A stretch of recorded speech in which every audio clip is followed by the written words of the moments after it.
This is an Audio Wool original.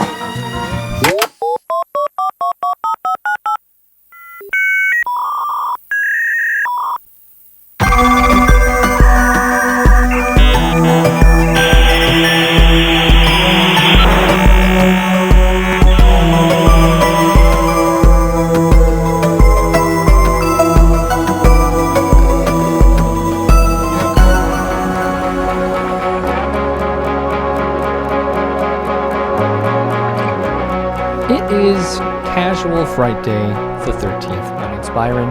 Hope you're well. And did the world get pretty bad while we were out? I didn't mean to interrupt your slurping, Jared. Where they're slamming some soup. The final bite of soup here. All right, well, I'll let you finish your soup. Sure seems like it got bad. It's a looming apocalypse party tonight. And we're going to be focusing on the less obvious awfulness. We've got bodies in ambulances way too long, a dark web sneakerhead, Lisk on public transit being creepy, a Lurker mystery, more funeral homes, unfortunately, and another raccoon is in trouble. Going through it all with me, sipping on some soup. It's Jared. Everyone, I just want you to know it was a nice elote soup. Oh, okay. It was creamy. Yeah. It had some little corn particles. It's got some bodies. It's like tortilla chip strips. Oh, wow. Yeah, it's all over the place. It's a nice little dash. The same place that you got your fish? Sunflower seeds in there. Wait, are they blended up or are they loose in there? Adding some texture. Loose. Oh, wow. Yeah, it gives you some texture in there. Yeah. It's a live show, and we have a phone number, 1-833-374-4489, 1-833-FRIGHT9, and if you don't know how to spell fright, it's F-R-I-G-H-T. Happy Friday the 13th. Thanks for spending it with us. Okay, yeah, you just got yourself slammed in a sleeping bag and spun around and hit against a tree. Is that what happened? Yeah, I got Kevin Bacon maybe. Oh, sure. I think Kevin Bacon gets put on a hook on the back of a door, maybe, right? No. Bacon gets the arrow through the neck from the bottom bunk, I think. Oh, that one's also pretty cool too. It's not bad. It's a good one. But my favorite Friday the 13th is part 2, where Jason has a bag head, because I think that's it's the ultimate cool. Once he gets the hockey mask. It is very cool. I'm out on the hockey mask, if I'm being honest. Yeah, make him cool. It's like putting sunglasses on a dog. Take the burlap sack on. Now he's a goaltender. It was just goaltending terrible choice. Sex. And that's why I'm definitely more of a late 70s horror guy, you know. As we shifted into the 80s, things got kind of silly. He's basically Casey Jones, and I don't want that. I want overalls, plaid shirt, burlap sack, pitchfork Jason, okay? That's my Jason. And I'm sticking to it. He's pretty cool when he looks like that. Of course he is. Cancel that and push that. Great. No. I keep looking behind me. Oh, yeah? Because he's in the window. He jumps through windows, man. You got to be really careful. All the time. That guy, he's always, the world is dangerous, Jared. I don't know if you knew, even when you're having a good time with your buddies as a child, as you can see, I guess there's some little kids doing stuff on screen. Sorry about that. Did you see this? Oh, cool dance. Oh, yes, I did. And this is terrifying right here. Oh. All right. So what happened here, it looks like a children's bounce house went airborne in South Africa. And at least 2 children, I think it was 2 children, fell from it. There, what would you estimate? Let's watch this 3 to 4 or 5 more times. Okay, that's... Oh, God, that's at least 30 feet, right? Okay. Oh.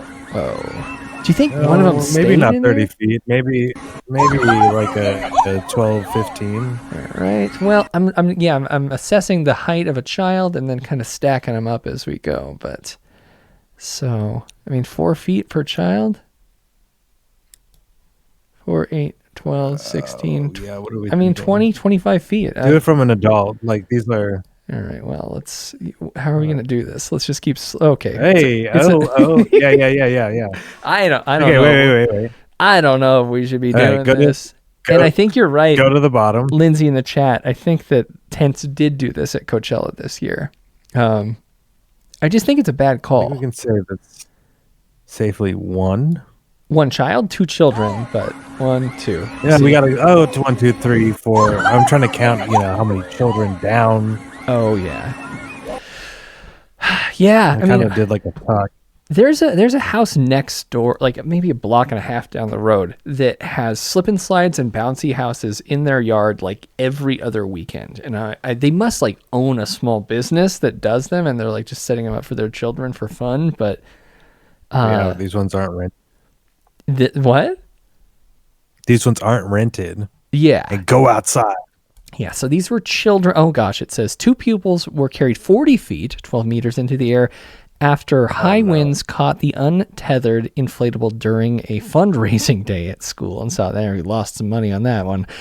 Footage captured in the moment. It happened at school. Yeah, that's not good. Eyewitnesses screamed in terror at the primary school there in West Rand, Gotten province. Let's see. One shocked onlooking attendant was anxiously looking behind the camera. Don't describe what it is. AI writing this? We already watched that. Yeah, the parents' quick reaction saved the child, but she was left seriously injured and taken to the hospital alongside a younger child who was also caught by this. I feel like this article is written by AI because it's just kind of describing interesting things. I should have read this in advance. Is revealed that one child thought to be the one with the broken arm was released the same day. It could have been Grok writing this, but either way, I thought that was a fun little clip to start the show, right? Couple kids getting yanked around, tossed in a... Kids getting hurt. That's fine. We like to laugh at that. Well, it's also not the first time that this has happened. An accident involving an inflatable bounce house leaves 2 children seriously Don't do that. Don't call me out. This is 11 years ago. injured. Yeah, the 5 and 6-year-old boys were inside the bounce house when a gust of wind blew it into the air. Take a look at these pictures of that house. Look at how soaring high that through one the is. sky. Oh, it's no. not a kite. That is a bounce house. Happened Monday in New York. The boys That is so much higher. That's like 100 feet. That's so high. Yeah. It's a kite. It's a large kite. playing inside of the bounce house fell out, tumbling about 15 to 20 feet to the ground. Police say it was properly secured to the ground. This several adults Willy were Wonka ass shit. Yeah. Get me out of here. Everyone's got some fizzy lifting drinks and they're just shooting up above the skyline. Oh my God. It's over for this dude. Yeah, I don't think did anyone get 2 children seriously injured here as well? It always happens in twos, I guess. He landed it.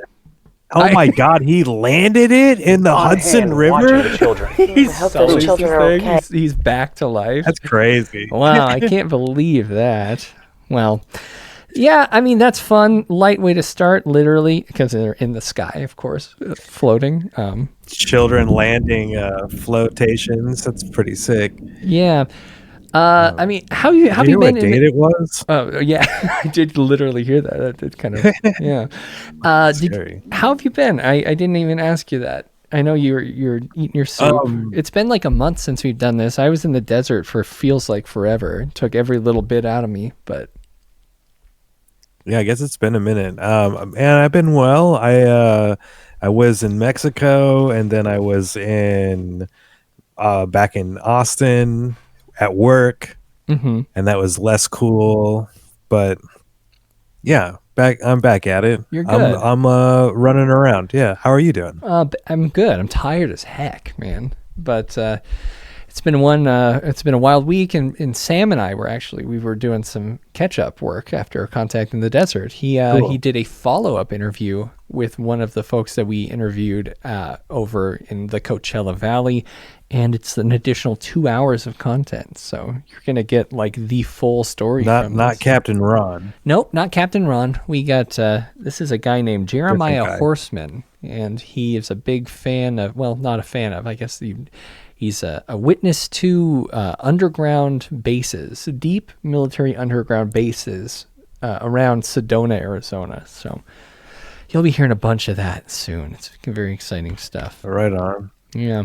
My coworker started listening to it because of the contact stuff. He's like, that sounds very interesting. Really? So shout out to Jim if he hears this too. Hey, yeah, Jim. he's been in the feed a little bit. Oh, that's exciting. Yeah, because I know Kelly and we've been talking a lot about, her interest in the subject has been entirely renewed, if you can imagine. And there is a lot of conversations that are going to be coming out in the next few weeks. So I hope you all are ready for that. Awesome. But in the meantime, I'm going to keep talking about dead bodies. Details on a dead body found inside the shell of an old ambulance in Brooklyn. Okay, well, a body in the shell of an ambulance in Brooklyn. How? It's cool when it's like a dead body, but then they tell you what more and it sucks. Yeah. The vehicle was abandoned on the side of a road in East New York. Police now say the victim is a 60-year-old man who had trauma to the neck. They found him while responding to a 911 call. It is not clear how long the ambulance has been there, but the wheels are missing. Yep, wheels are missing. Wheels are missing. They raised the ambulance and they left the dead body. Okay. I have a small update, but yeah, I'd be curious to know what the fuck you think happened here. They found a dead body of a 65-year-old man with neck wounds in an abandoned ambulance. It looks like the back door and the wheels have been ripped off of this thing. Was he just out in the open? Like, AB says that's their old neighborhood. Oh, geez. How's the neighborhood, AB, in the chat?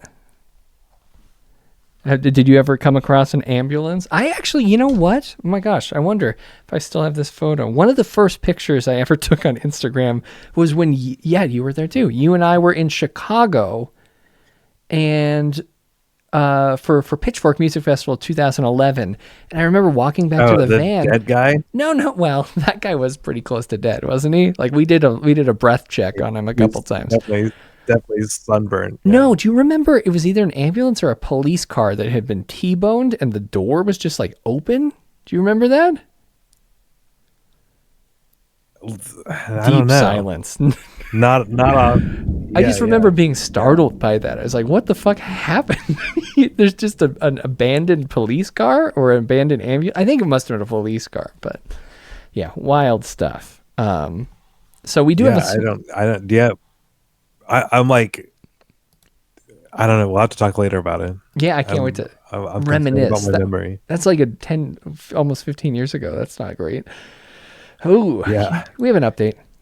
We're learning that a man found dead in our borough was found inside an abandoned ambulance. News 12's Julia Burns tracking this story for us. She has the very latest.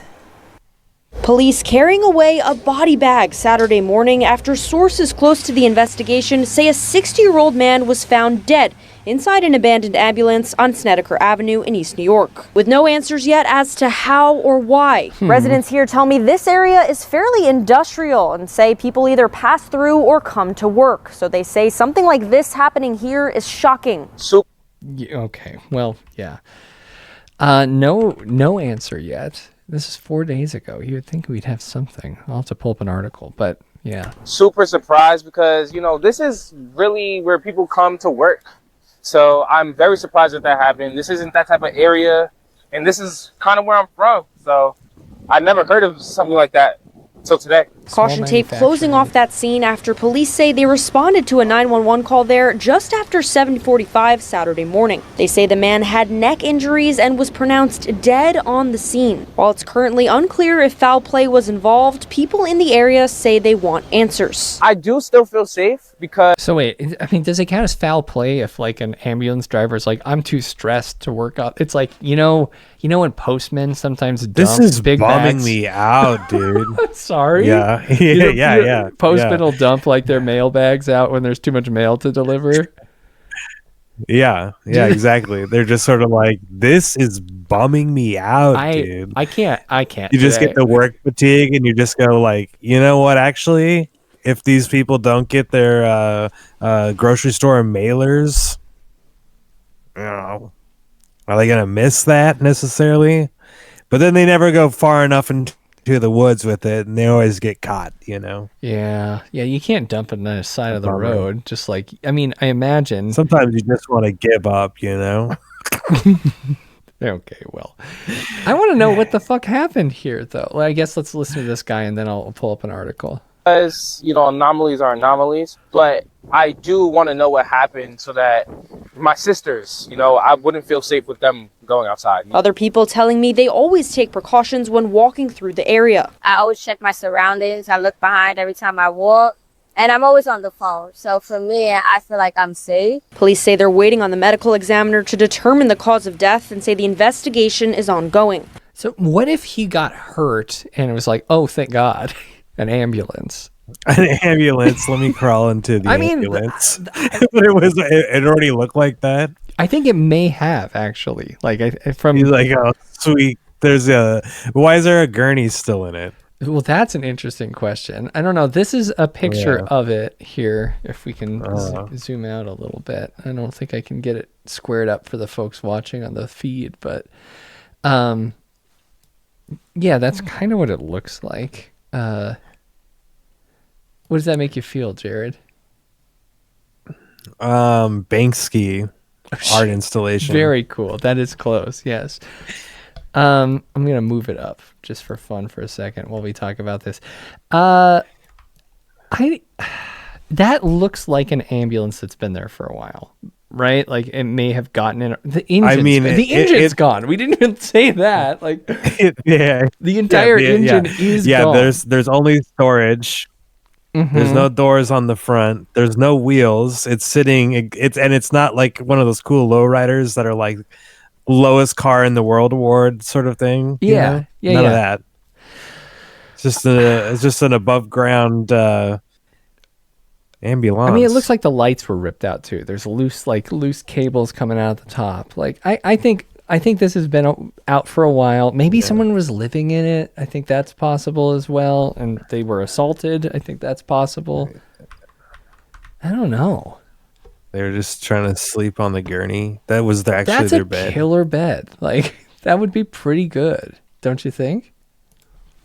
If you stumbled across that and you were unhoused, like, that would be kind of a score. We're playing Zomboid, and we find a little ambulance and a gurney in there, and I'm like, all right, I'll sleep on the gurney while you drive. Right. In the chat, AB has given us a couple updates here. It's industrial area, small manufacturing warehouses. Believe it or not, there was a working dairy with cows not too far from there when I was a kid.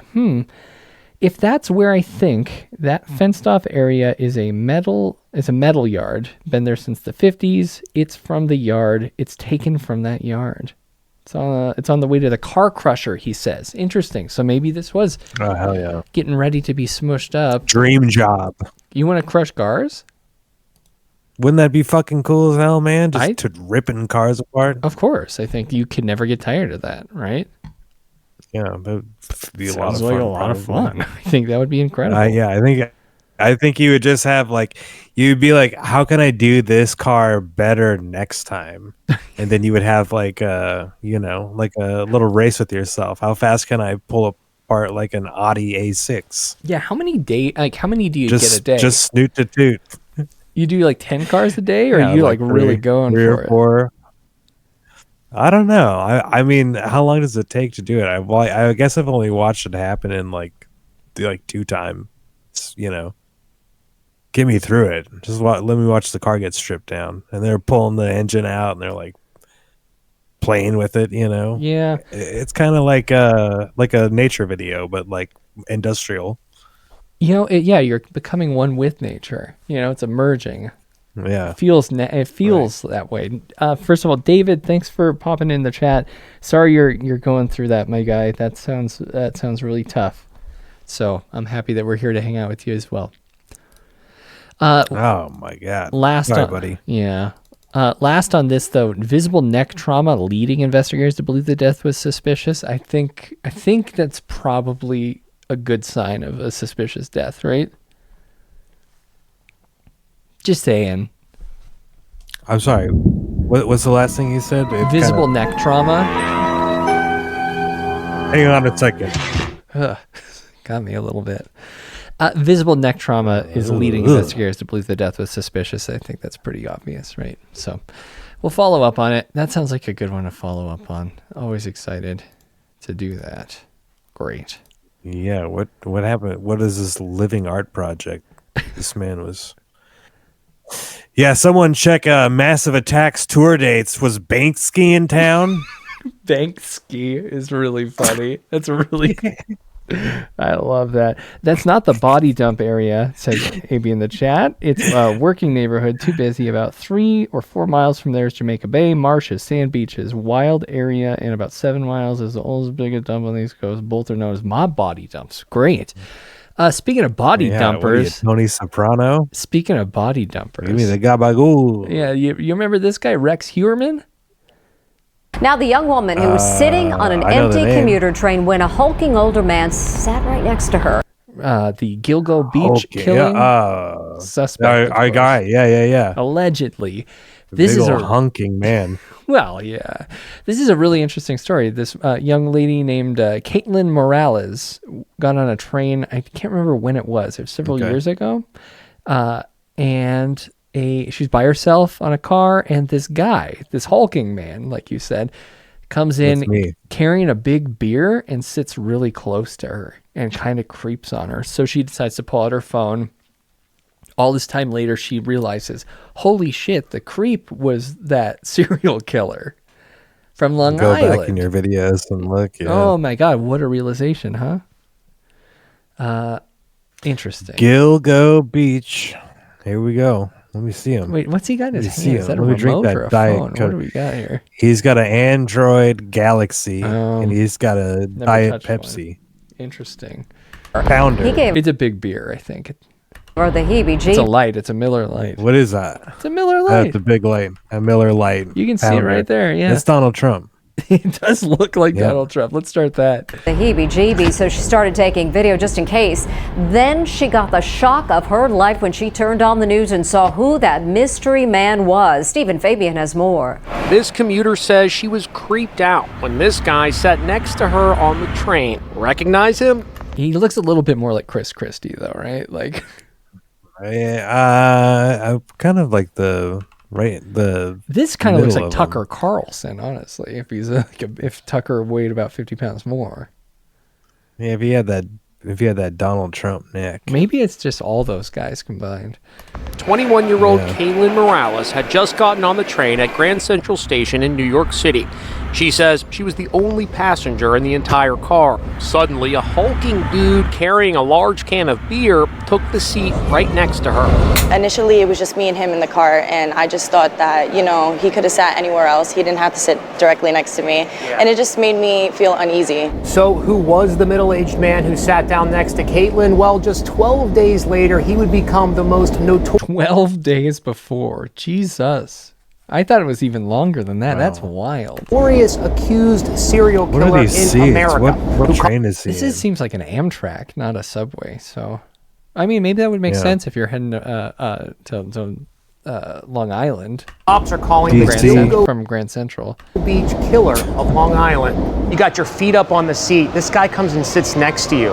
What happens next? When he sat down, I got uncomfortable and I removed them. And he was like, you don't have to move your pretty legs, I won't bother you. Caitlin says she felt so uncomfortable, she took out her phone and started recording just in case. The date was July 1st, 2023. Imagine Kayla's shock when front pages across the USA announced the arrest of Rex Heuermann. He has since been charged with the slaying of 7 women whose bodies were discovered in the dunes at Gilgo Beach. That guy's big, right? He's a big hulking man. Yeah. Do you think at some point he's going to try to break out? A prison? Yeah. I can't tell. Is there a large? Right yeah, I was going to say maybe hop off and hop back on. Yeah, we have a crazy delay. Like 3 or 4 seconds. Yeah, I'll see you in a sec. Yeah. When I compared it to the photos that I saw online of him, it was identical. My heart completely sank to my feet. What did that feel like? I was just so grateful that nothing happened because he had done so much crazy things to these girls. And I was so thankful that I got away from that situation. Rex Heuermann has pleaded not guilty to all the charges against him. Yikes. Okay, well, she goes on further to describe her story in her own words in a separate video that I found pretty interesting. Let's take a peek at that while we wait for... Oh, is Jared coming back? I was on my way back home from the city. I had been hanging out with one of my friends. We got dinner. And Check. 1, 2. Can you hear me, buddy? Yeah, I can hear you right now. All right. Sounds like it's a little bit better in a more conversational way, right? Yeah, let's keep talking. Okay. Like we're normal talking. Yeah? What do you think about that? I think that's good. All right, buddy. Here's a little bit more from her mouth. I was on my way back home from the city. I had been hanging out with one of my friends. We got dinner, and I had hopped on the 747 train to Babylon. And I was in the car completely alone. I was the first one in, and this guy comes in, a really big dude, and he sits right next to me. And I happen to be sitting in the seats that are like, there's 2 seats here and there's 2 seats facing, and I had my legs up on the other seat in front of me. He comes and sits down. I'm already like, why is this dude sitting next to me? There's so many other seats. So I move my legs from being up just to make myself more comfortable. And he says, you don't have to move your pretty legs. I won't bother you. Ugh. So then I was already uncomfortable by the fact of him saying that and just sitting down when he could have sat anywhere else. So that's when I started recording him, just for my own peace of mind and safety. And I mean, it's always good to do that, but like, what is that? Just in case you die and your cell phone gets found? Like, I've always kind of wondered. I mean, it's always good to even use as a barrier between you and someone else, I guess. Maybe people know. Yeah, I guess maybe just like the threat of being recorded, I guess. Yeah. I mean, it's definitely a deterrent, but awful. Maybe get mace. Everyone have mace. Maybe you got to be like, I'm live streaming. Right now I'm live streaming to 1.4K. What up, fam? And growing. What up, fam? We're live on Train Watch or something. I don't know. On the 747 to Babylon. Let's rock. Let's rock. The lights start getting all LED'd. That'd be sick, dude. That's a killer stream. I think we should produce that. Isn't that? I feel like I know the stop from the Gino Lombardo show. What is that, Gino Lombardo? Any CBB heads in the house? Yeah, it's John Gabris. You can send the video to someone before something happens, and in case something happens. I like that. Thank you, Lindsay, in the chat for adding that. I mean, there's a lot of cool features. The not white male perspective. Yeah, they were like, what could you do? Thank you. Jesus. Yeah, what the hell? I mean, what a phone do? They have great apps like Tinder has features where you can like turn on location during dates, right? And I think Uber does a similar thing. Yeah, but this, because guys are fucked. Because guys are bad, right? Like Uber drivers are the worst, and they're mostly guys. I gotta tell you, I can't say that this close to the. We had a successful Uber from Palm Springs to basically south of Los Angeles.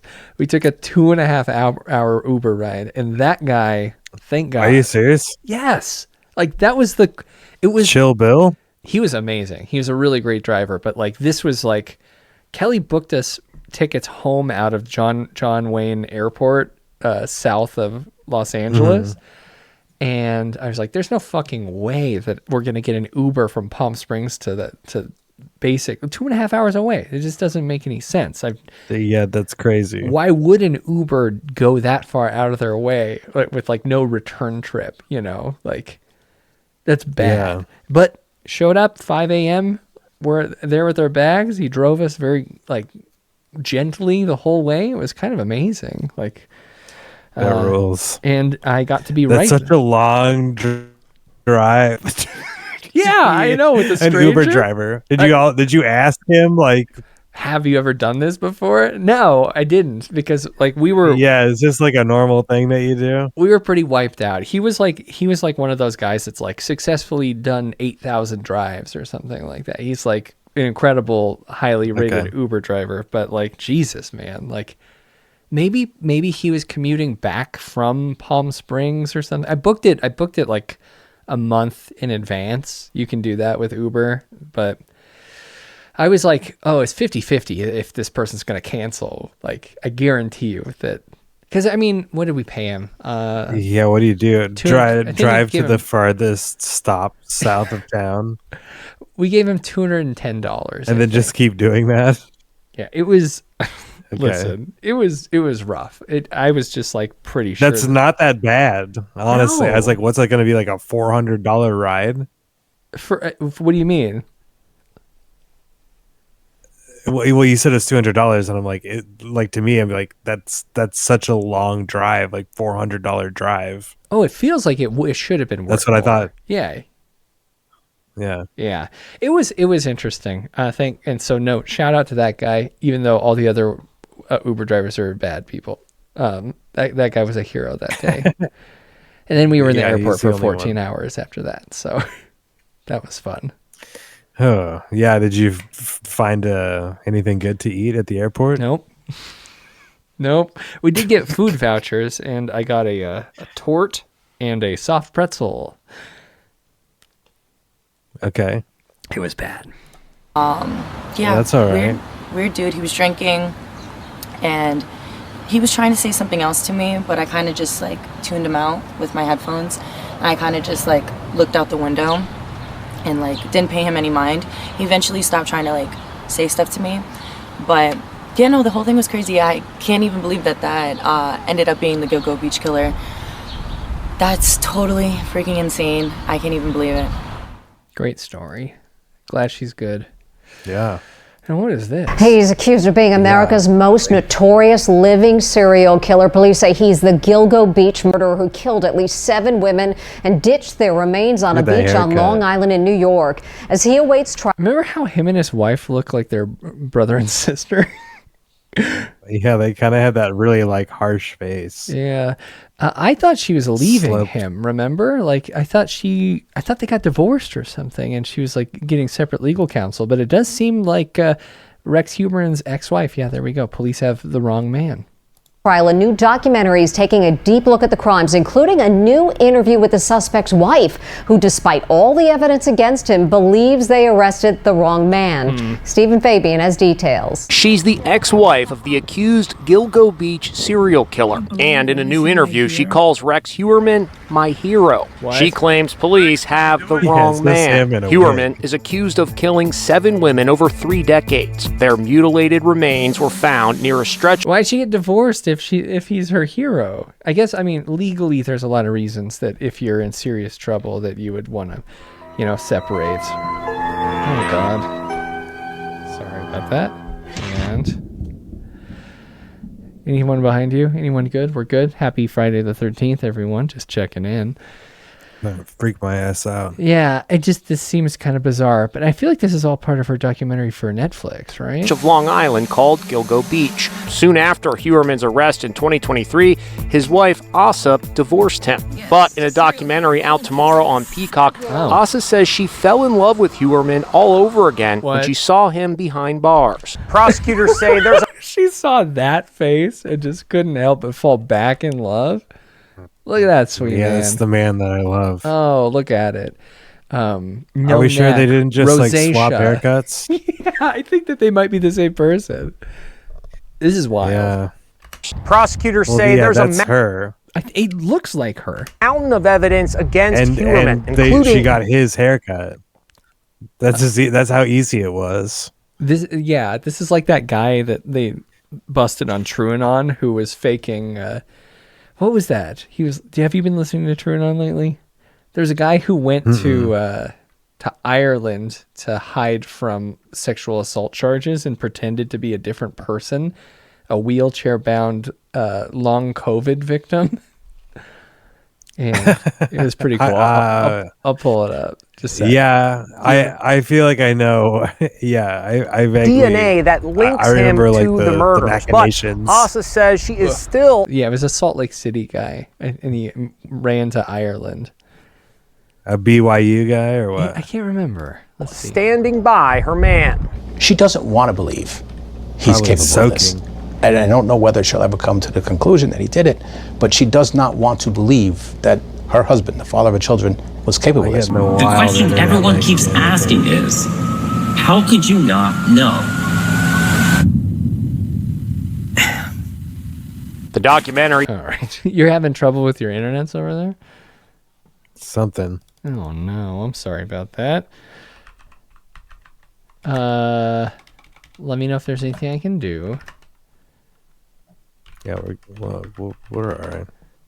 Let's see. Maybe Nicholas we gotta watch Rossi. this Bigfoot. Wait, what? And what? not the one. You have another Bigfoot you're adding? No. I'm just saying the one that you've got opened at the top. Oh, that might help. That might help out. If we're running ads or something in the background. Yeah. Cutting into our bandwidth here. This is the guy I was talking about. We were once a normal family. Yes. Yeah. You remember this guy? Yeah, he rules. Nicholas Rossi. He said he's not the guy that they think he is, and that bringing him to trial for things that have nothing to do with him. Was it Arthur Knight? Is the other name? Yeah. He's a sex fiend, and they wanted to extradite him for rape charges in Utah, but he's like, "That's not me.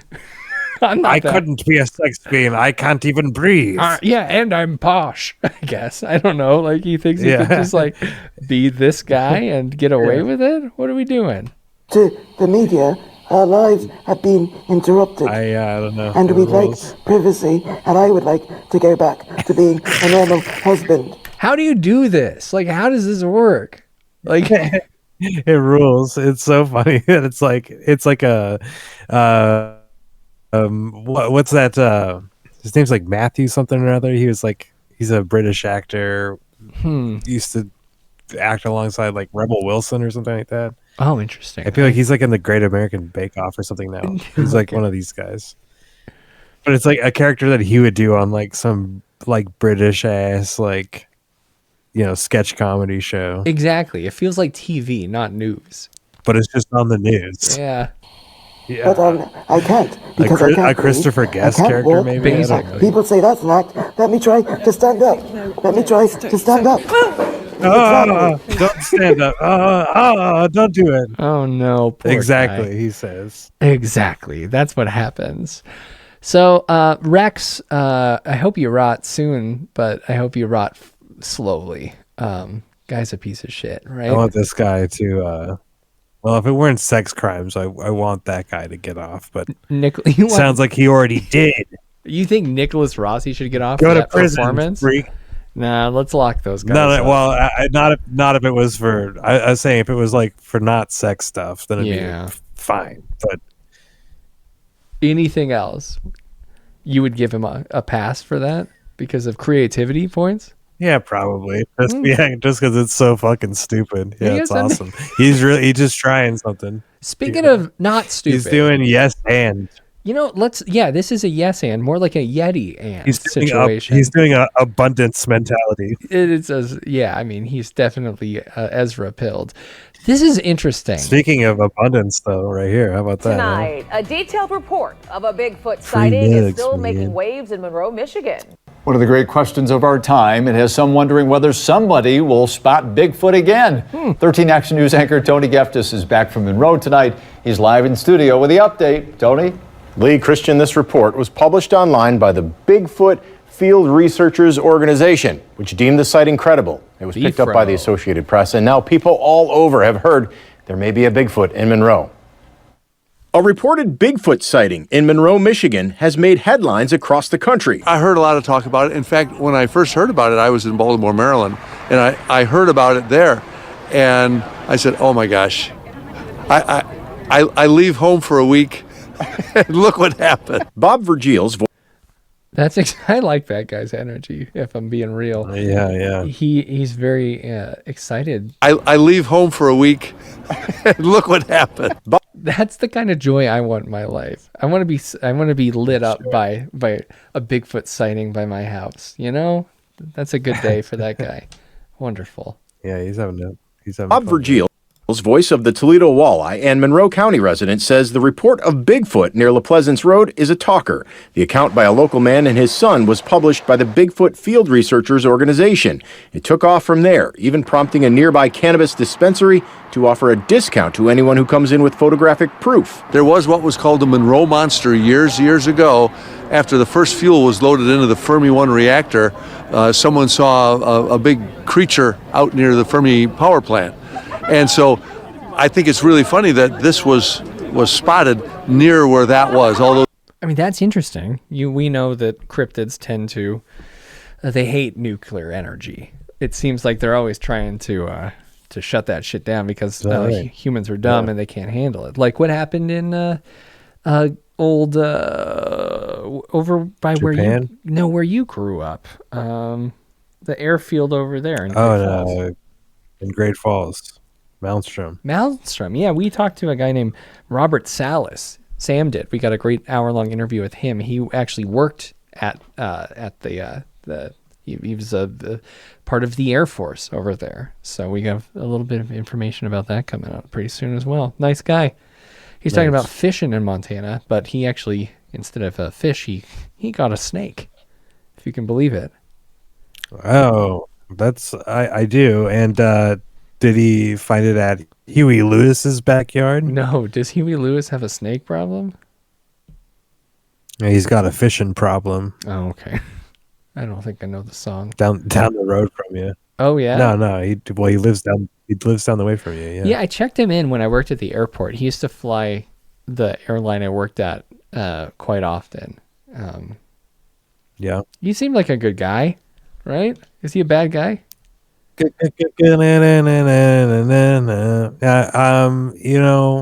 I've heard mixed things about him. Yeah. He seems like an irritable guy. Oh, this is interesting. But he also has gone deaf. Yeah, he actor, you want to react? Okay, so Lindsay just pointed this out. I can't believe we walked past this. Bring photo proof of Bigfoot for a free pre-roll. That's it. Like, I feel like the... Yeah, your friend could throw a little wig on and go stand in the bushes. Get a free weed. So when you say photo proof of Bigfoot, does it actually have to be verified? Because I mean, if it does, I'm saying if you actually captured a photo of a Bigfoot, it'd be worth a lot more than one pre-rolled doobie. Yeah, what are they trying to trade you so that they get all the glory? Yeah, they can sell it to Sun. I think so. No thanks. Okay. Actor. No thanks, but someone saw I'll put my friend fucking Jeremy in a wig and put him behind a tree, and then I'll go collect $5 pre-roll. Yeah, I mean that sounds like a good afternoon, don't you think? I'll put freaking Bob Vergelis in there. I love Bob Vergelis. He remembers. Bob with 2 B's is sick. Also, that means he was probably a Bobby, right? Well, I think they all are. Bobbert. No, Robbie, no. I mean, saying maybe on his birth certificate. Alberto. And he's like, I gotta drop the Y. Big creature out near the Fermi power plant. I don't know. And so, I think it's really funny that this was spotted near where that was. Although they didn't really say what the location was, but it's near where the Monroe Monster was seen way back in the 1960s. Some may wonder whether it's the same creature from the same lagoon. Now, I did reach out to the 47-year-old Monroe man who made that report. I reached out through his tenant who called him. We're going to keep you posted as to whether he can give us a first-hand account of what he and his 12-year-old son saw along Tamarack Creek. Interesting. I actually have the account from him and his son. That's funny. Let's see. Oh gosh, where did I put it though? Right, that's the big question. Yeah, we have a doc. Just so you know, that's where we put a lot of effort into this, and we made it look like a typewriter so we can feel more official when we're writing in it. That's right. Here's the Plum Creek Monroe, Michigan Bigfoot sighting with the investigators. Pardon me, David Dominic, Chad Mathis. Back the mic off. What's that? Okay, this kid's gonna need to back the mic off. I agree. I'm gonna turn off our boost here and back the blue instead. Am I right? About right over here in this area, and I was looking over the water, I hear a car going off in the Dude, you distance. passed I'm the like, test. I was just joking. yeah, that sound like Fuck a car. ice, It you sound know like what it I'm got saying? turbo on its way, sucking air, and you could hear it. And then he was like, no, it's the bike. And then the police siren started going off like crazy. So he sets his bow down right there. We were just walking through. This is like the bike of the bike of Shaboy getting mixed with like the actually kid, right? Yeah. Apparently, bit, pardon me. I'm so sorry. That's my bad. What are these? Yeah. My mistake. What was that? I love these like little kid like speech impediments. I mean, yeah. I don't know if I had one. I was I should listen back to I just feel like every time they're just out here with these, who doesn't have it? The Rizzler. You think he's like the Rizzler kind of does. He's got that like, I mean, it's an accent more He's than got that jerk. He's eating gabagool, dude. That's true. Yeah. Here he sets his bow down. I stand right here looking over the water for fish because we were bow fishing. He goes right there. He gets his earbuds out of his pocket. He got the thing ready to pull up. And then the minute he put one of those earbuds in, boom! The thing hits about right here in this area. I was standing right here. Hits you about right there in this area. Like this. I got it in my peripheral vision.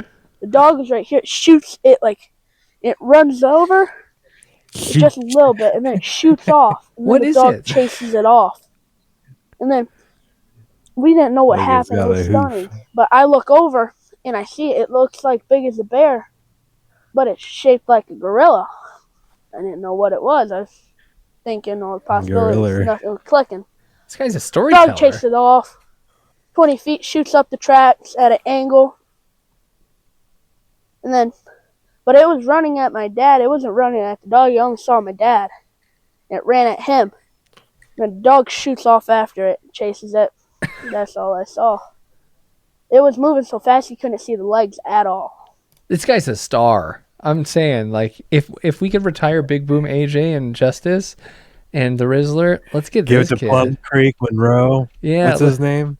Oh my gosh. Maybe his name should just be Plum Creek Monroe. I'll give you that. Is he David? He's Chad, Dominique? probably. You think he's Chad? David. I've never met a young Chad. Plum Creek David. Yeah. Plum Creek Dominique. That kind of works. That's pretty good. So this is it right here. It came up the hill and went over the train tracks, and the dog followed. And once they got out of sight, I called for the dog back, just in case. I didn't know what was going to happen. This guy, one of the double salutes guys. All right. Yeah, it's a bit of a crossover. Good point. Yeah, I mean, they saw something. I don't think it was a Bigfoot, but okay. Who knows? Sorry, I have to be more accepting of that kind of stuff. I just triggered. I thought they were going to start rapping at us. Oh, yeah? I mean, he does look like a Broadnax or something. Yeah. One of these guys. I'm telling y'all, Sasquatch don't come here. So earlier this week, I screen capped the story that I wanted to review with you, and I sent that screen cap, but then I realized that. So what? My son's 13. He's drinking beer. I mean, he's got Miller Lights like Rex. Yeah, they party, they have fun. There's a guy that I'm calling the Lurker that popped up on Reddit this week, and he's quite the character. Okay. I just want to kind of explore this for a minute with you. I don't have any information about it, so we're going to be kind of doing this in real time. But this is something that went live on Reddit a couple days ago, and the link that we initially shared, you and I, has been deleted. But I want to read this. So this was anonymously submitted to the Casa Grande Crime Watch. It says, this person came to my house trying to open my lock door and looking through the windows and in my car windows and around my property. Watch out for this person on the east side of town on First Street. Lock your doors. And we'll get a closer look maybe. Yeah. So for folks just watching or just listening, oh my God, there's so many levels here. Let's start with a not backwards hat, not forwards hat. What if we're looking at time? Is that 5 o'clock? Is it about 4:30? The hat tilted. It's about 4:30. Yeah. Smoking a cigarette. Nothing wrong with that. Except his skin appears to have been painted unlit. What? Oh, unlit cigarette. Cigarette looks like it's unlit. Yeah, great point. His face is gray and kind of green. He is a gray man. Yeah, except his hand looks black. So, because this was captured from a Ring doorbell, but that could be a glove. I don't really know. Soot. We've got hair. Pretty sooty. Coming down to the mid. The hair is like red, though. Yeah, I agree. Maybe a wig. But skinny fella or whatever. But 3 colors in the face. Got red hair, gray skin, blue hat. Or is that purple? I can't really. I think it's blue. But the shirt looks like something from maybe I don't know. It's like a cult shirt. It's like. It's a weird shirt. It's spandex. It could, It's like not even spandex. Some sort of polyester. It's full polyester. Moisture wicking. Yeah. But it's form-fitting, not tight, though. It's just, interesting. With a couple necklaces that look very ritualistic. Mardi Gras. You think it's Mardi Gras? To me, it screams like New Age cult. But it could go in a couple different directions. And then some jeans. Skinny jeans, I guess. But... Got the rips on the side, maybe. Yeah, and I mean, we'll just explore a full-length shot there. Holy shit! Yeah, it looks like maybe a mask that like Buckethead would have worn or something, right? Like it's got that. That's uncomfortable to look at. Yeah, it's really tough. I'll be honest with you. This is like some Harmony Korine shit. It is. It's a little trash. These ones are like not. The other two are like not that strange, but this is like. This is something. The hands, like the little T-Rex hands. Yeah, it's very uncomfortable to see. And we don't have a lot real of information here. We're gonna read some notes or some comments here, though.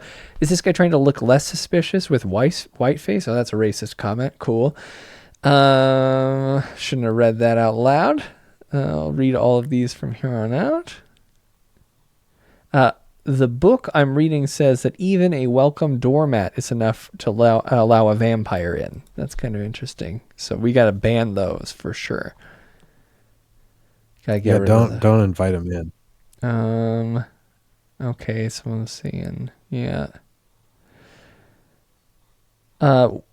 Which makes you wonder what the hell he's planning on doing and needs to thwart eyewitness. Okay, I mean, listen.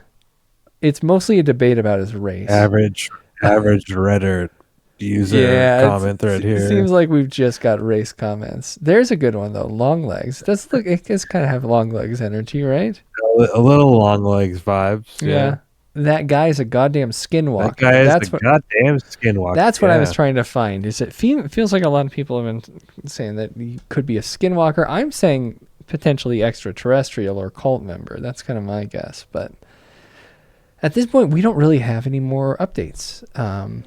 The original thread has been deleted. Could be a hoax, but I'm just really excited to see what the fuck we got going on here. Skinwalkers. You got skinwalkers. Have to call a professional before they breed, and then they'll become a real nuisance.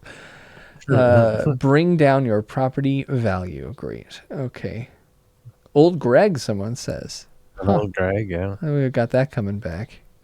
This must be the second or third time Old Greg's come back culturally, right? Looping I don't back know if this is like a real comeback, but I'd like to see come back is Homestar Runner. Oh, that'd be fun. Get some Flash animation going. This is an interesting one. Let's do that again. Let's go one more look at this guy. Are you gonna burninate? What's going on here? So this is our creep of the week, I guess. I mean, we've had a lot of ones, but creep. Oh my God, that is a great point. Lindsay says, "Is Old Greg a recession indicator?" And I actually think that might be accurate. Wow. So people got to go back to the Mighty Boosh. Yeah. Man, I got to pull out my DVDs. My burned DVDs. Yeah, because you ripped it or something. Yeah, right? Yeah, exactly. Yeah. You had to know a guy who I understood how to burn a DVD, like from downloaded like RAR files or something, right? Okay. I need the ISO file. You're bringing me all these waves and MP3s. Yeah. So, I'm going to talk about cops real quick. First of all, sorry about the world. All right. ICE stuff fucking sucks. We're with you. Fucking wars, bad. Fuck, bad stuff.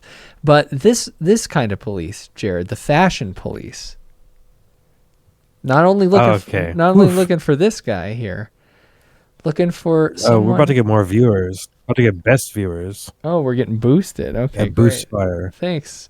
Yeah. Let me pull out my credit card. Police are looking for man in Crocs, cowboy hat, who allegedly pointed gun at kids. Look at this fun guy.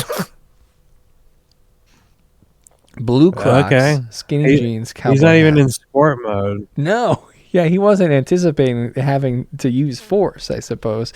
Michigan State Police in Cadillac said an odd encounter with Going on in Michigan. Is he looking for a damn Sasquatch out there, do you think? Oh, interesting. By Lake Billings. Damn. We have a Billings here in this state. Michigan is kind of a weird place. A lot of strange happens there. But even the police are calling this person a strangely dressed man, and I think that's not fair. Sometimes you've got to go fast, and you just slip on those Crocs because it's convenient. Oh, God. The suspect has been identified and found to be a juvenile. How is that a juvenile? Uh-oh. I don't know. It looks like Carl from Yeah, he The doesn't Walking have a Dead. hit rap song, it doesn't look like. Great point. All right, here we go. Oh, I don't want to watch the Molotov cocktail scene. Michigan State Police in Cadillac said that on encounter with a strangely dressed man occurred near Lake Billings Dam in Manton at 3:40 on Wednesday. 3 juveniles saw the man standing on the north side of the dam. After a brief conversation, he allegedly pulled out what is believed to be a handgun, spun it around his finger, and pointed it at the juveniles. He is Carl from The Walking Dead. What is this? Yeah, he took this My dad, Rick. He had a revolver, and he's Jeez. wearing Crocs and jeans. Yeah, that guy's Yeah. Carl.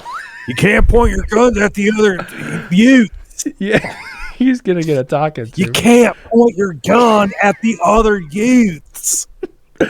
Oh, he learned a lesson that day. You just concern me. He just pulls that cowboy hat down over his eye. Oh, shit, he only has one eye. I forgot. Maybe that's it. Males describes a teenager with a deep voice. His attire was unique and included a red shirt, gray sweatpants. Oh, those weren't even jeans. A cowboy-style hat and blue Crocs. Oh, man. Yeah, not even a cowboy hat. Just a cowboy-style hat. He also had a side pouch. Didn't quite hit the mark. Which was hung over his right shoulder and set on his left hip. Yeah, Laffy Taffy in it. Oh, man. Well, I'm glad he got caught. It probably needs to be talked to a little bit. You know, you can't be spinning pistols and pointing them at folks. That's not okay. Don't need to do that. It's kind of fucked up, but I would say don't. Try not to do that. You need to go back and get with the Cash Money group again. The Hot Boys. You got to stop doing this, juvenile. Oh, They'll take you back. Is he still alive? I get him and DMX mixed up sometimes. I don't know why. I'll be honest with you, I don't know. All right. Well, he did something in 2024, maybe. Speaking of music, it is festival season, Jared. This is a quick public service announcement. Don't have too much fun and put your phones in airplane mode.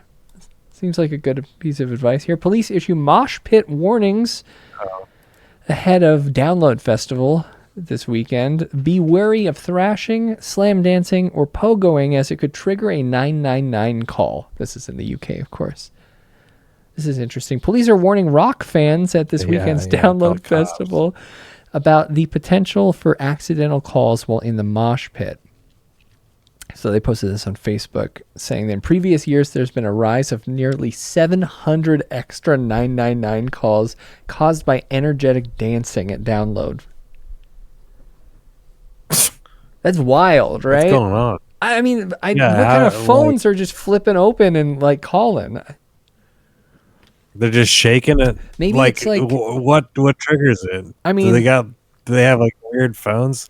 If I shake my phone hard enough, will it call 911? I mean, give it a shot. If everyone listening and watching at home, I think maybe if you hold the power button and the volume up button, it does an emergency call. But like how tight and how energetic are you dancing, I guess. But this is I'm dancing to the Foo Fighters. Oh my God, I just love these guys. I'm spin kicking during the Foo Fighters. That's kind of cool, right? The tech assumed I'm having fun. Stop like these, you learn to kick some ass. Yeah, I'm gonna give you the bounce. I love that 911 operators can tell if it's at Download Festival. They're just like, God damn it, fucking because they can just hear. Did you ever know? Or wait, that's the wrong. Did you ever know that you're my hero? No, you're doing Hero. What's the Foo Fighters what is one? the Hero? There goes my hero. Yeah, there we go. That's better. Nice. Watch him as he goes. Suddenly they just hear Muse playing and they're like, God damn it. Like 911 just has to wait until this rips. This is a sick part when he uses the little yeah. bass guitar. The tech assumed that people in mosh pits had been in oh my God, a collision. Holy shit. So these phones are triggering collision, causing 999 contacts and abandoned 999 calls. You're getting hit that hard? That rules. So they're just they are karate chopping each What is other. it, like a knocked loose pit? Are they playing Download this year? They're listening to Bring Me the Horizon or something, that whatever makes these sense. UK fuckers are listening to. Yeah, let's see. getting big for whatever London Symphony Orchestra that comes out and plays with them. The Brian Setzer one, yeah. That'd be a funnier one, right? David said he had the same problem that we had trying to figure out how to sing the Foo Fighters song. I think his memory holding it too hard. Yeah, I mean, after the divorce news or the cheating news of Dave Grohl. I couldn't process that. That was a big it's so heavy on blow to the whole gang. It was so bad that Josh Freese kicked out of the band, I guess. I love that they kicked Josh out. I don't know why. We just can't do it. Like, it's just too many new personalities. It's nothing against you, Josh. It's just that Dave cheated on his wife. Yeah, so we got to get you out of here. He cheated on his whole family. He did kind of cheat on his whole family. I mean, this is kind of an energetic little spread here. Green Day, Sleep Token, Korn, Bullet for My Valentine, Spirit Box, Jimmy Eat World, people getting fucking hit. Listen, so when hard. Hatebreed starts playing, you guys better not fucking hit each other in the pit. Yeah. Steel Panther is the headliner. Is nuts. CKY's playing. Yeah, I saw Steel Panther in Vegas once for free because I was because they were a Vegas band. Yeah. No, but it was interesting because it was like they were playing an early show at a venue, and I was there to hang out with the We Are the Sick. No, what is that band called? We Are the In Crowd. When I used to sponsor them, and they were playing the later show. So. Mm-hmm. So I watched Steel Panther for free, and then they're like, "All right, boys, get out of here. We got another show." Show us the tits. It was pretty crazy. Wasn't that good? Kids. It's like, sorry, what? Oh, just saying that's like that's the type of band they are, right? They're just like a show us your tits band. Yeah, they're like they're for milfy type people to relive the 80s, I guess, right? I do like the Poppy's playing. That's kind of fun. I guess. Yeah. Interesting. So yeah, be careful out there, folks. Rise Against also. I didn't know they were still a band. I didn't think so either. Yeah. Power Trip. Jimmy Eat World. I think Jimmy Eat World has been Power Trip thrown into so many interesting genre festivals lately. They kind of can do whatever they want, right? They're a pretty soft band. I mean, they had some like heavier songs though. I mean, like they were that, Rival Schools type of emo. I mean, the early stuff, Static Prevails album is fucking a ripper, man, and some of the stuff on Clarity rules. Like, Clarity's the one that I know, I guess. Yeah, that's a great album. That's great stuff. Alien Ant Farm's back, which is wild. Good point out.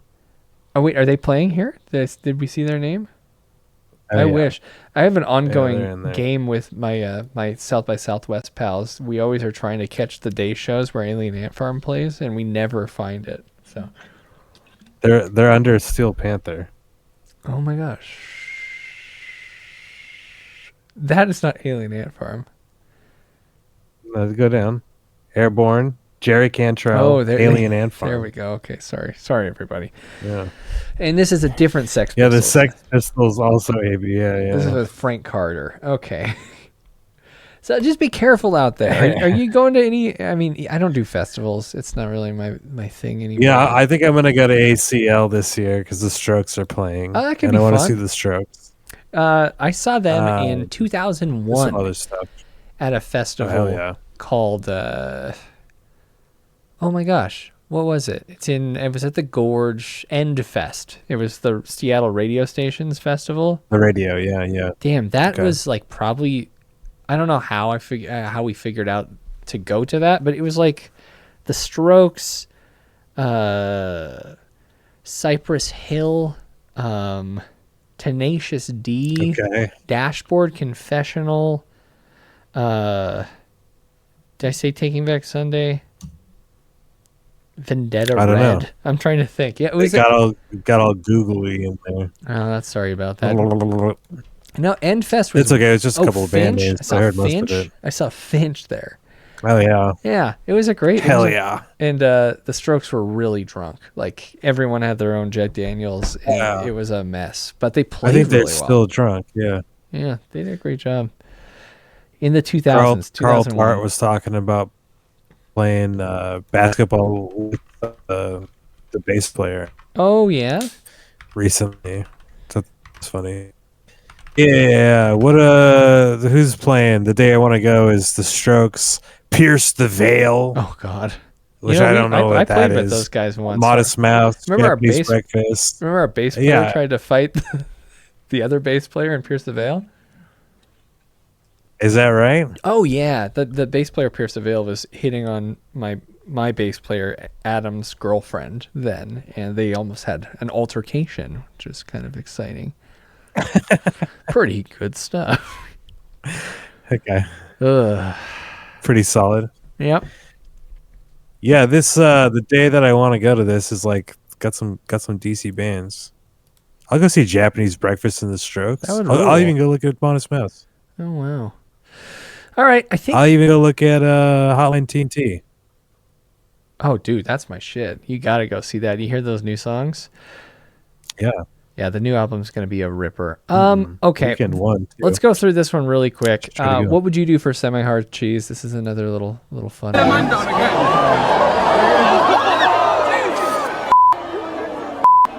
Is you're hungry and you gotta roll down the hill just so that you can feed them. Remember that song? No, what was that from? City High.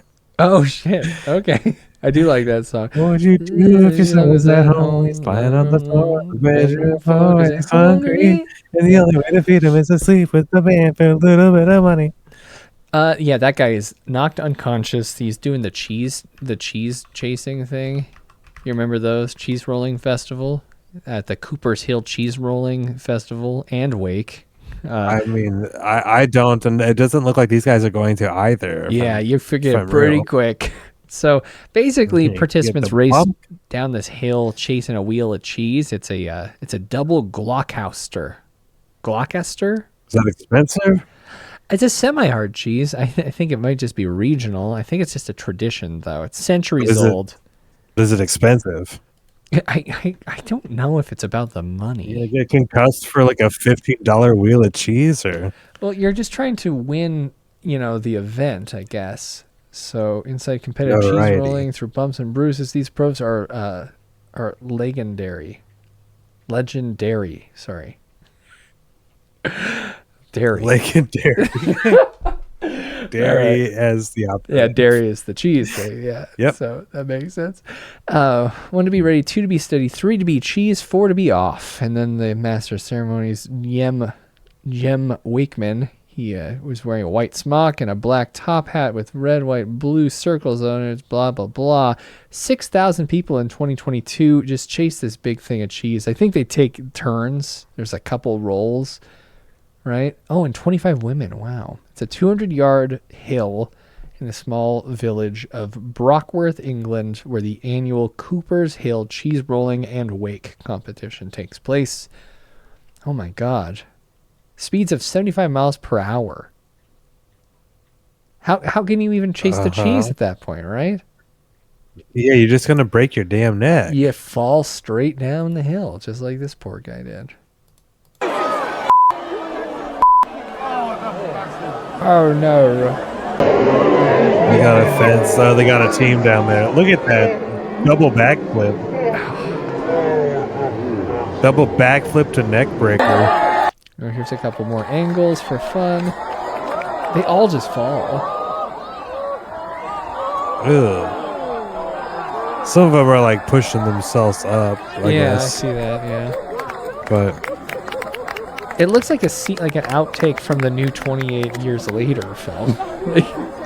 Yeah. Just a bunch of bodies running downhill.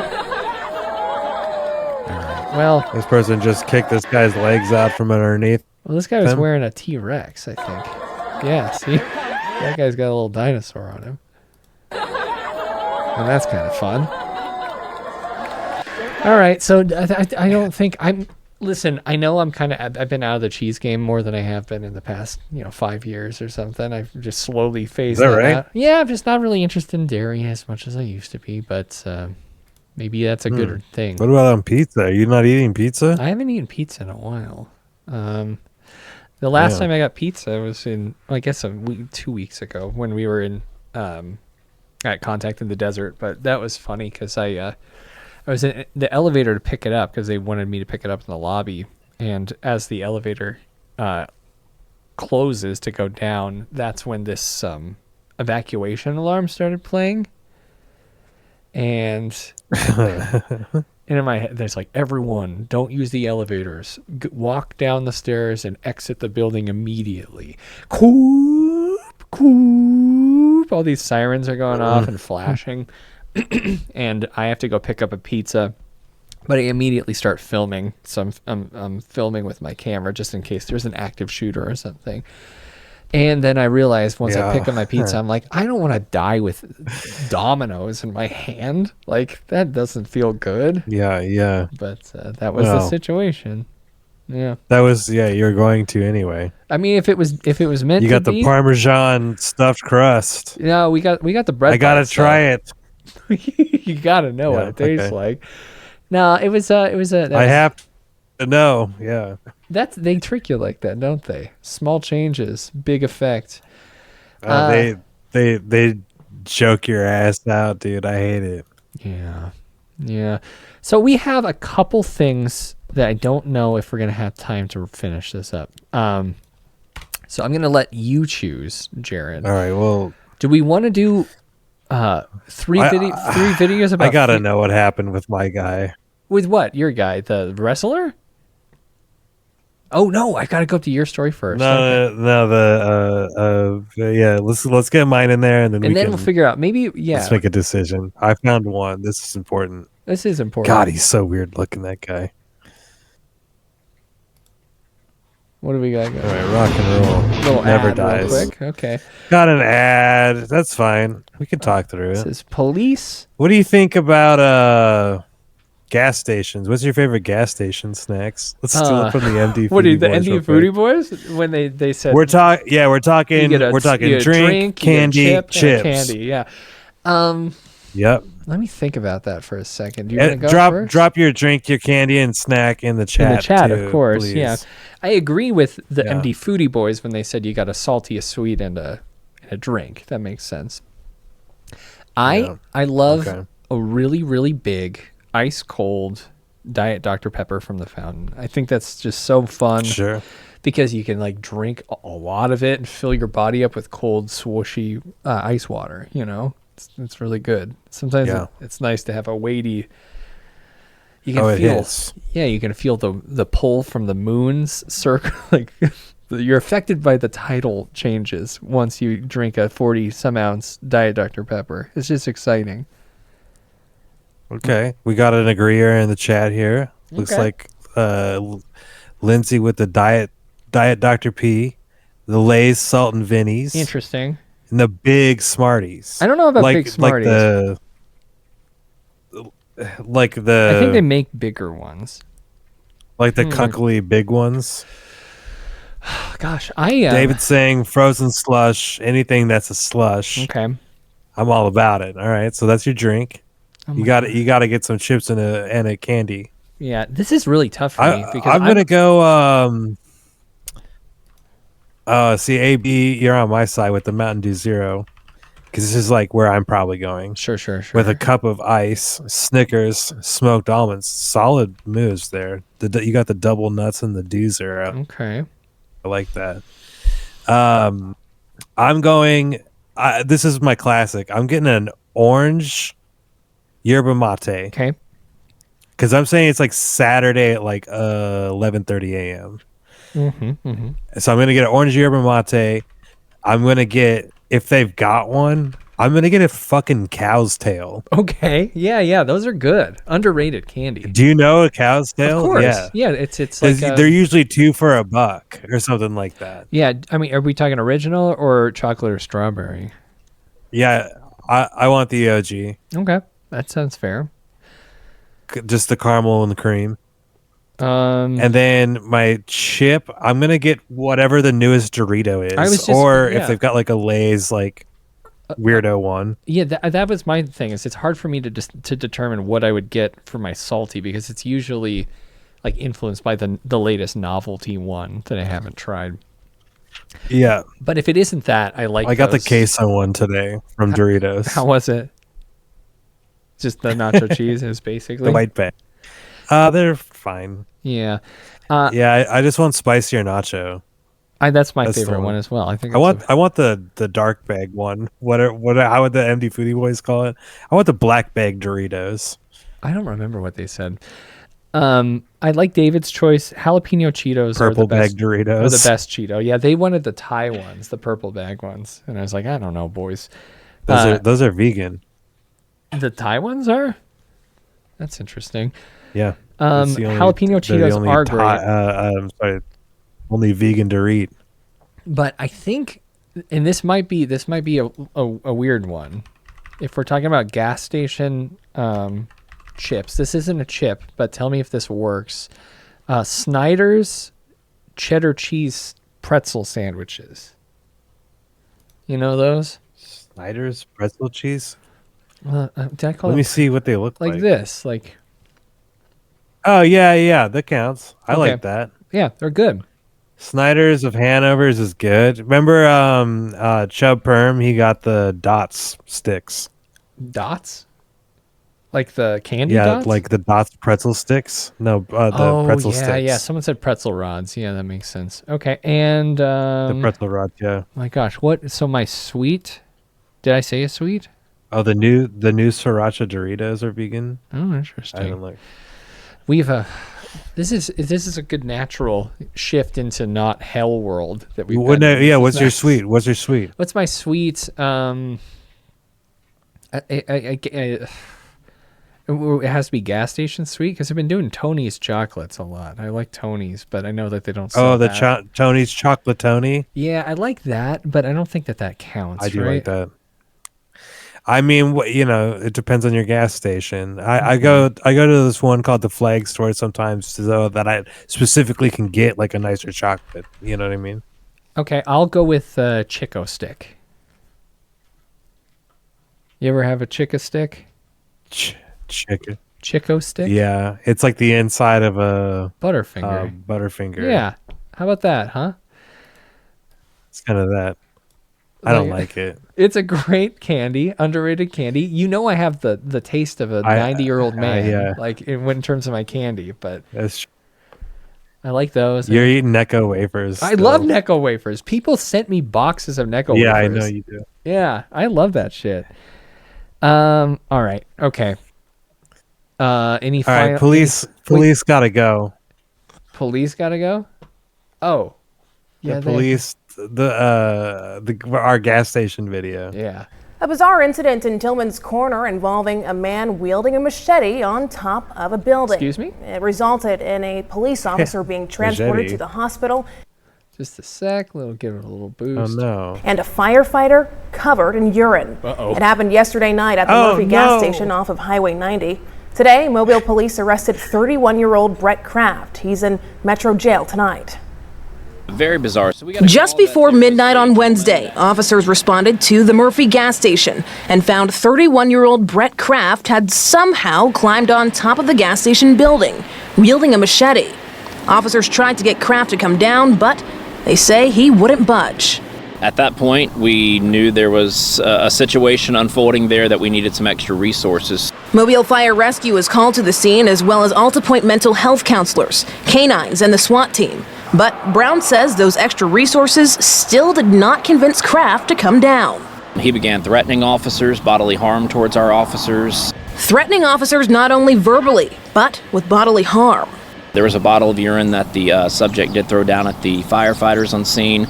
Brown says at some point police made it onto the roof, but that resulted in a SWAT officer getting sent to the hospital. Hoping to detain the subject peacefully, the subject charged at him without the machete and somehow was able to impact his face. That officer is recovering from a broken nose and other facial injuries tonight. Jesus Christ. Look at the tags on this, though. Mobile gas station, machete, officer, urine, assault, criminal mischief. Criminal mischief. And active investigation. I like urine is in there, though. I'm going to follow that tag here in a second. Eventually, officers were able to get Kraft down without injury. Once he came in close contact with the officer and caused those injuries, he was quickly apprehended at that point. After the incident, Kraft was transported to the hospital for evaluation. Gas station employees could not speak with us. A strange incident. I hope it doesn't happen again. We're just glad he was able to come down and it was able to end peacefully.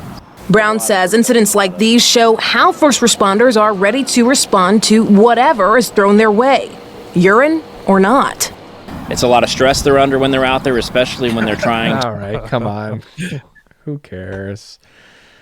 You're in trouble. Yeah, you're in trouble. What do we got here? An update? New at the half hour, a bizarre story out of Tillman's Corner. A man is under arrest after police say he was wielding a machete from the roof of a gas station. Investigators say Brett Kraft Jr. climbed on top of the Murphy USA gas station on Highway 90 and refused to come down. Fox 10 News reporter Ariel Mallory was at the scene today. And Ariel, you spoke with a nearby employee who says they found a weapon. Uh-oh. Yeah, they did, Cameron. And as you can imagine, his surprise coming to work and finding a machete in the grass. Now, we're told Kraft was threatening officers with a machete last night. And at one point, he charged at them. Wait, the police were unable to locate the fucking machete at the scene? Possibly. Oh, my God. Yeah. Come on, boys. Sending one to the hospital. To show you who found it. This guy found it? Yeah, that's right. And he didn't keep it? If you skip to the end, you can see what he does with it.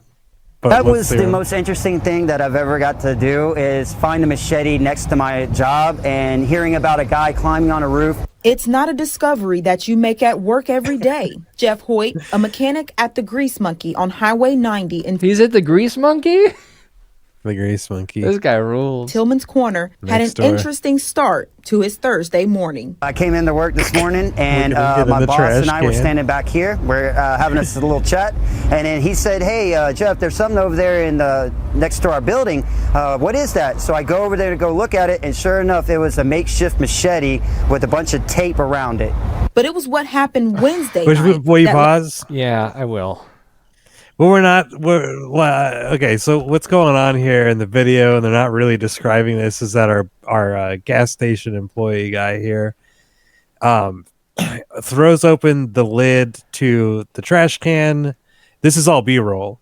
Yeah. Gets into the trash can. And then the third set of B-roll is him showing retrieving the fucking machete. So they're making him do his own reenactment? Like... Yeah, hey, go ahead and get in the trash and pull this thing out real quick. I no problem, man. I'll get in the trash can for you for Well, TV. of course, he works at the Grease Monkey. Guy rules. He jumps in the trash. He's having a little issue getting in. Yeah, he was struggling a little bit.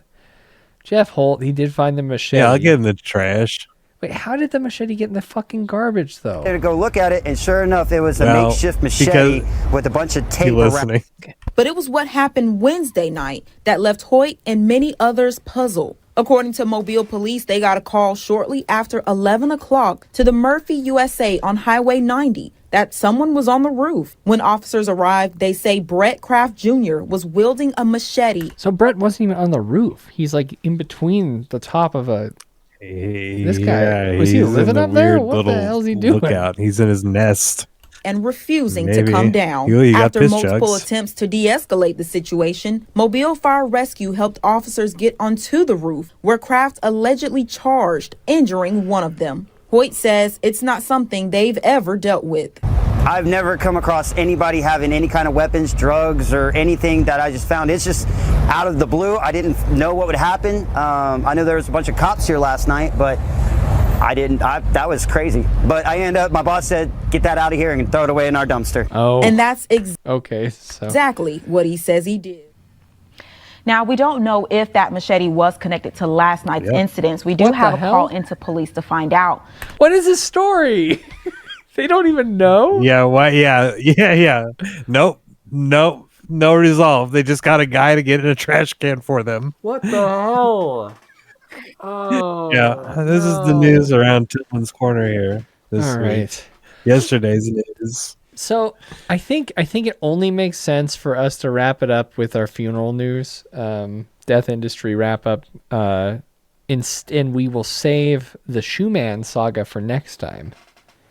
Right? Okay. Because I think that's a longer. That sounds right. It's a longer journey, I think, but it's a little bit of a dip for sure. Yeah. So, first of all, I do want to also say that Kanye crashed Diddy's trial today. It's pretty. Kanye, do you think the Illuminati is behind this attack on Diddy? Wearing his crystal mask. So I want you to pay attention to what people shout at him in the background, and I want to know if you think this is our current reality. Kanye, do you think the Illuminati? What's wrong with his teeth? So they're talking about the Illuminati being behind this. That's pretty cool. And then there's there's the old Illuminati out, huh? Yeah. And then we got this one. Shit right here in the middle. Kanye West. No, Kanye. Kanye, gay. Happy to see you. Yeah, gay. Where they're shouting, "He ain't gay," which is pretty. So not only they're shouting about the Illuminati, they're shouting about how Kanye West. Remember how he's? I don't even know. What's He's the? not. Well, it's not gay if you do. If you fuck your cousin. Oh, is that right? I know that's just fucking cousins. I know that's been kind of what's different. Yeah, that's just fucking cousins. Good point. So he tried to crash it, but then he left because they put him in the overflow room, and he didn't think that he deserved to be in the overflow room with all the normal people. But yeah, he should be able to go backstage. Should kind of be able to do whatever he wants, right? He's Kanye West. That's kind of what he thinks. Yeah. Oh, and why do we keep calling him? He's kind of the biggest artist in the world. Yeah, and what's that? His name is Ye now. Remember? Ye. That's right. Yes. So banished to the overflow room. Oh my gosh! I saw that Diddy wasn't happy with the way they've been drawing him, and said that he looked like a koala bear. Oh, come on. Let's cut everyone some slack. Those drawings are difficult. Come on, they're doing a really good job. Yeah. I don't know. That looks more like I don't know. I don't know what that is. That's rough. You're right, Diddy. Diddy's right on that one. So yeah. Well, that's just a quick little update. I just wanted to say Kanye's continuing to be a pretty bad guy. And then there's a picture of Puff Daddy with Donald Trump in the middle. Oh, and I think Donald will probably pardon him anyway, right? Death Corner. You better. And one of these. Wonderful. This is a lighter edition of... at 10 tonight, 3 escort drivers and a limo driver cited by Bartlett police after a funeral limousine and a train collided on the tracks earlier this year. Hello, I'm Stephanie Skurlock. And I'm Greg Hurst. Police are saying that the actions of those drivers led to that crash. WRG's Brian Didlake has been reading through the report and has more on the findings. It's been 51 days since CSX railroad workers tested its equipment. Workers looking into how a train crashed into a funeral limousine. Bartlett police now answering some of those questions with their official crash report. According to investigators, the signal was working at the time of the crash, the train a little more than 1,000 feet away. Officers say within that distance, 2 white Chargers acting as escorts for a funeral limousine entered the intersection after the light cycled to red and crossed over the tracks. Another escort driver on a motorcycle approached the intersection but stopped. The limo, not too far behind, attempted to then cross the tracks but not before being hit. So that's pretty wild so far. 2 Chargers and a limo. So the Chargers are fine, but the limo got clipped. Is that right? Seems like it.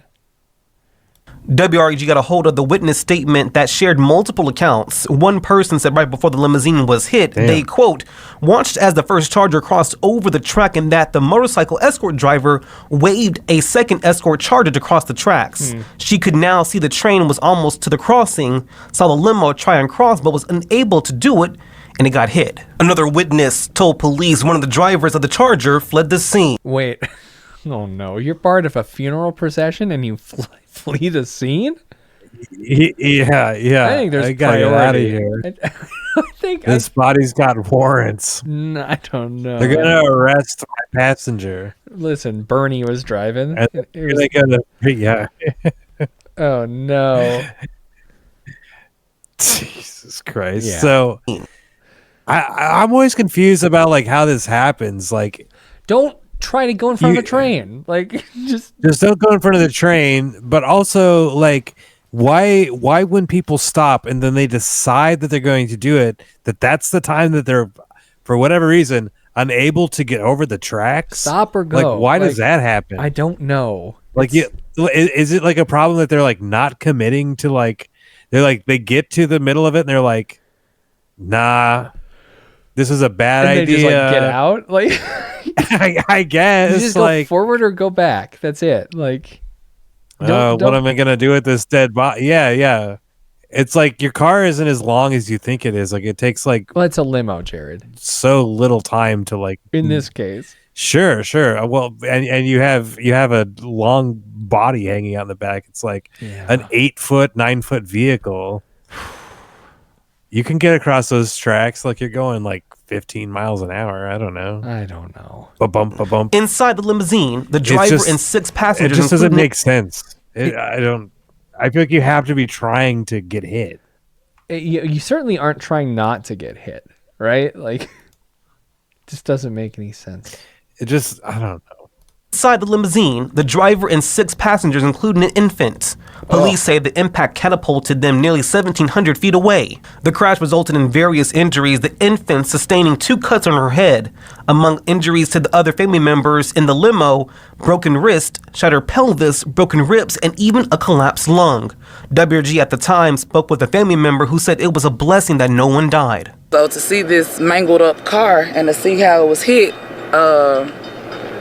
instantly thought, man, to praise God in spite of, because we could have been planning more funerals. All 3 escort drivers and the funeral limousine driver have not all been cited for failure to obey a railroad signal.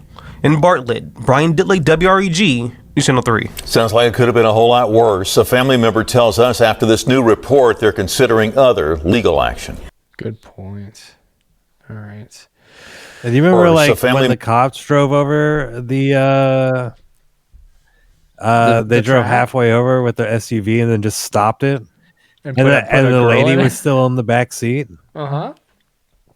Yeah. Yeah. They were just like, I guess you got to get out, and all the cops got out. They're like, move the vehicle, and they had all this time to move the vehicle, but instead got out, and then the woman got hit in the back seat. It's like, why on what earth is that the appropriate response to driving across train tracks? It's just such an like, what are uncommon you thing. doing? I think that people get used to being like, oh, it'll never happen. I'll never see trains, like.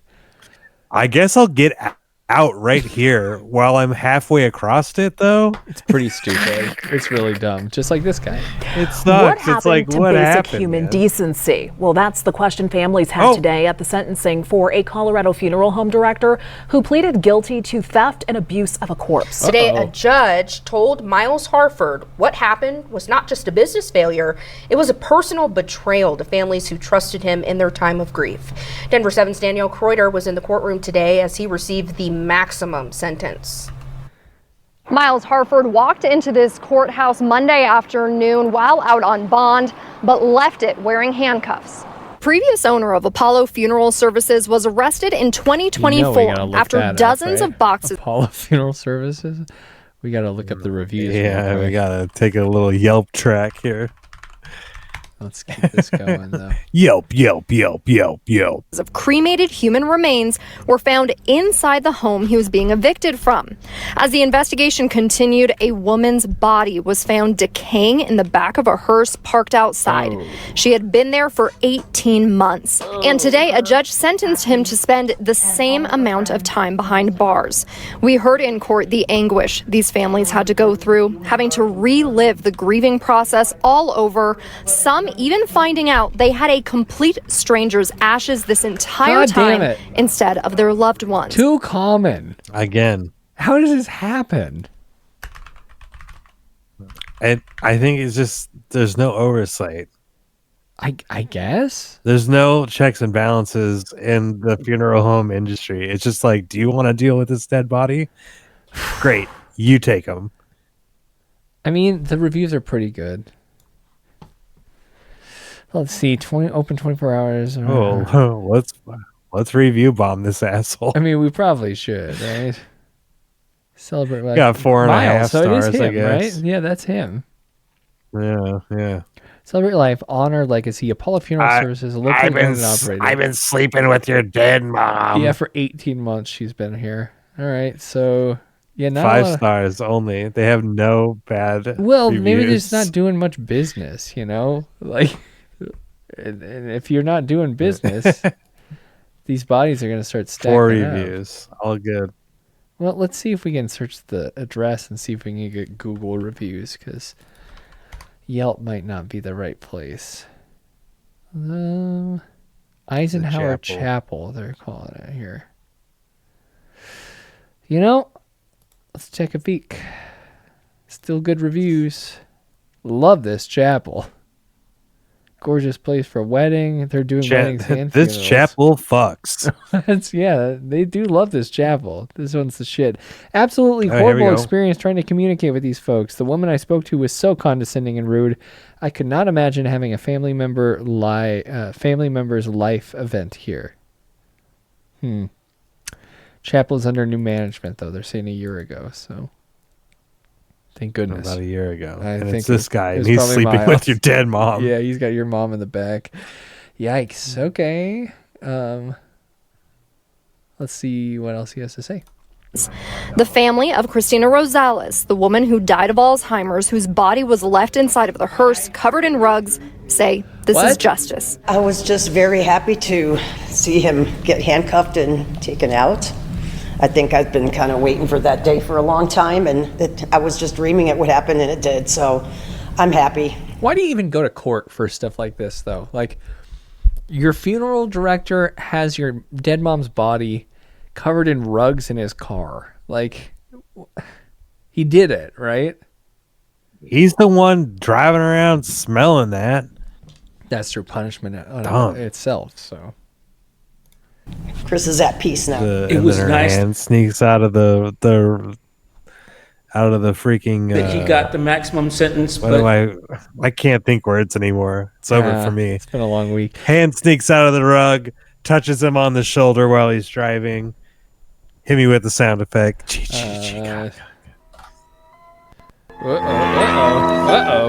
Whose hand is that on my shoulder? I'm driving around in a car by myself, I thought. how is it easier to stack bodies or mix up remains or keep a body in a hearse for years than just doing what you should? You know you're going to be found out eventually. Well, apparently not, though, because you can kind of just mix up ashes wherever you want. Like, people don't seem to give a shit about that. Dirts and stones and shit. But there's something about putting Cigarette a body butt. in their car for a while. That doesn't make much sense, no. That is cool. It's not. You know, it's what? It's to prevent this from happening again, and that's basically I used to have why this, I'm here, and I roommate wanted who this worked at outcome. Whole Woman's Health. You had one? And sorry, I can yeah, a roommate that worked at Whole Woman's Health for a while actually, and they drove around with an abortion machine in their back seat for like about 2 months. Huh. Abortion machine. I'm trying to visualize what that parked looks in front of our house. Yeah. And Like a, we're happy, but I just wish nobody would have to go through got this some tubes and because some plastic. it does wreck your emotions. As for all of that money that families paid him and never got a refund, or those services were never rendered, a hearing on that will happen in the upcoming weeks. I'm Danielle Kreuter, Denver 7. Danielle, thank you. Looking closer, losing a loved one is an incredibly vulnerable time for families. But for decades, Colorado has had some of the weakest funeral home regulations in the country. Clearly, after the big wet body one, right? Back to nature. That started to change in late 2023. Wait, I'm sorry. Everything skipped out right there. No, you're fine. They're saying that Colorado has the worst regulations for funeral homes. And it's not a surprise to me. Oh, like none. Yeah, it seems like it's just kind of open, huh? Yeah, it's sort of like just toss it in the ground or don't. Yeah, I think whatever I feel like doing, and you give me money for it. Yeah, it's an exchange of partial services for cash. Yeah, I want to end tonight with kind of a light story. Around the same topic, though. And crashes into All right, nice. Yeah, it's this is just sometimes it's not all bad. And crashes into a funeral home as the funeral's going on. Here's 9 on your side, Evan Millward with the story. Evan.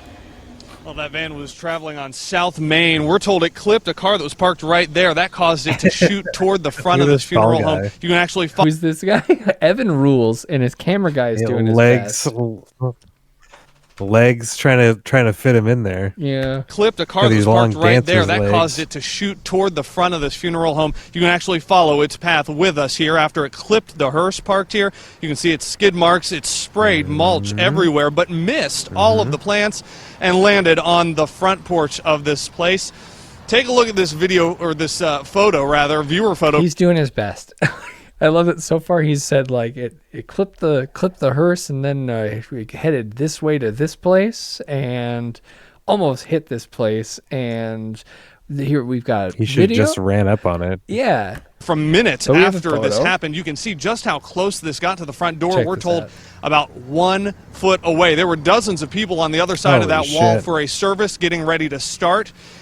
The casket on the other side of those windows as well. That service got delayed. The hearse was repaired. A Mr. Dwayne Million being remembered here. The staff says his family took all of this in stride. Jesus Christ. A load-bearing pillar gone. Yeah. The other one knocked out of place. It's like a damn Ford Econoline van like up in there. I'm looking for was it Dwayne Millen? Let's see. A Mr. Dwayne Million being remembered here. The staff says his family took all of this in stride. That's my new DJ name, Dwayne Million. Dwayne Million. They felt that the lady's husband and their brothers, Steve, give it in. He got the last laugh. He got the last laugh. And now he's going to frickin' jail. God, these guys are goofs, man. Look at the camera guy cueing Evan in on this take. Yeah, here you go. Put his fingers in the cue. I just talked to the director here. He says it's too early to know how much all of this is going to cost. He says luckily there's no structural damage. Now? Millward. I mean, he got fired for sure. Just kidding. Evan Millward. You think he's on SNL? Yeah. I love this guy. Sarah Those two middle Sherman. columns are just Evan there Millward. for decoration. Now, They're doing it out of order now. They're saying those are just decoration columns. They're not load bearing. structural damage. Those two middle columns are just there for decoration. Now, Dwayne Million's family said that he wouldn't go without a scene. Again, making jokes about what could have been a really scary situation here earlier today. We're live in Middletown. Evan Millward, 9 on your side. Thanks, Evan. Appreciate you. And I'm sorry we didn't get to talk about the dark web today, everybody, but there's always another time to do that, right? Yeah, we like the dark web guy. I'm a big fan. Big fan of everyone. Tomorrow is No King's Day. Hope you guys are, saying this. Celebrate No Kings. Yeah, let's say no to kings, maybe. Hope you back to blue, and only if it's I don't know, a different colored grimace. You know what I'm saying? Not sure what you're saying, actually. Fuck the police. Okay, yes. Only eat at McDonald's. That's more clear, yeah. So be smart, be aware, stay aware, stay safe. I appreciate that, AB. Yeah, and everyone, take some time to appreciate the good things that are going on, because there's thanks for being smarter than us too, AB. Yeah, I appreciate you. that. Appreciate you, Jared. Thanks for doing this again. I'm glad we're back in the saddle. Stay scared. Oh, baby. You've been listening to an Audio Wool original, produced by Byron McCoy. Theme music is provided by Yawns. For more programs like this, visit audiowool.co.